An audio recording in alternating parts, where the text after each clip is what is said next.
मेरे को बहुत से लोग ये बात कहते हैं कि हम लोग जब घर से बाहर रहते हैं तो हमें बहुत अच्छा लगता है, लेकिन जैसे ही घर के अंदर जाते हैं हमारा मूड खराब हो जाता है, एनर्जीज डाउन हो जाती हैं और हमें ऐसा लगता है कि हम लोग यहाँ से निकलकर भाग जाएं। ऐसे लोगों के घर की एनर्जीज बहुत स्लगिश होती हैं, निगेटिव होती हैं और वो बोलते हैं कि हमारे घर में कोई ना कोई हमेशा बीमार बना रहता है। अब ऐसी कंडीशन में क्या करना चाहिए?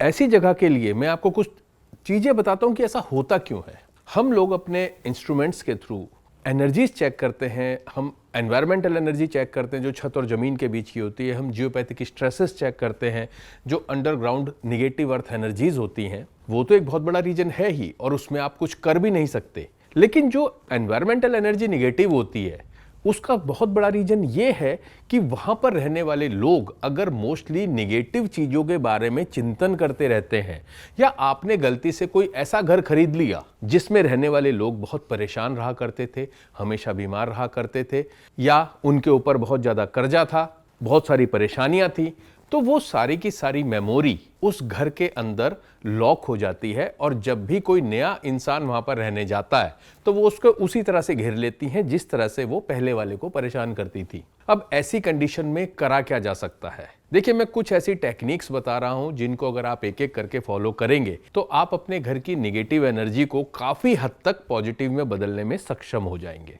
नंबर एक काम तो आपको यह करना चाहिए कि जो सी सॉल्ट आता है उसको आप थोड़ी मात्रा में लेकर रात के टाइम पूरे फर्श पर फैला दें पूरे घर के, और सुबह होते ही उसको झाड़ू मारकर नाली में बहा दें और उसके बाद नमक के पोंछे से पूरे के पूरे घर को साफ कर दें।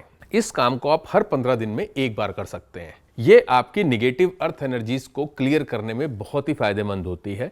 इसमें सबसे ज्यादा आपको ध्यान इस बात का रखना है कि रात को जब आप सी साल्ट को फैलाते हैं घर में, उसके ऊपर से कोई भी इंसान चल के ना जाए, नहीं तो उसको वो नेगेटिविटी परेशान कर सकती है। सेकंड, बहुत ही सिंपल उपाय है कि अपने घर की खिड़कियों को दिन में एक बार आप जरूर पूरी तरह से खोल दें, और चाहे 15 मिनट के बाद आपको उन्हें बंद करना पड़े कोई दिक्कत नहीं है, लेकिन एक बार आप पूरी हवा के सर्कुलेशन को जरूर से होने दें। एक तीसरी जो टेक्निक है वो बहुत सिंपल है, उसमें आपको बहुत तेज आवाज में म्यूजिक लगाना है। वो अगर आप कोई आध्यात्मिक संगीत को यूज करते हैं तो वो बहुत ही अच्छी बात रहेगी। आप कुछ मंत्र लगा सकते हैं, कुछ चैंटिंग लगा सकते हैं, या आप कोई भजन लगा सकते हैं।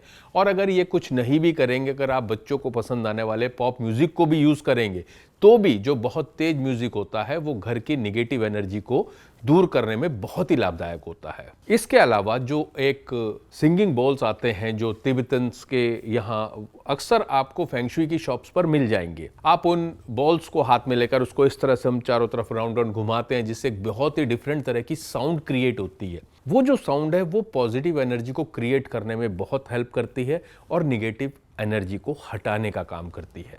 ये जो मैंने आपको कुछ टेक्निक्स बताई हैं, इनके अलावा आप एक काम और कर सकते हैं कि आप कपूर ले सकते हैं और अपने घर के ब्रह्म स्थान में उसको डेली एक बार जला दें।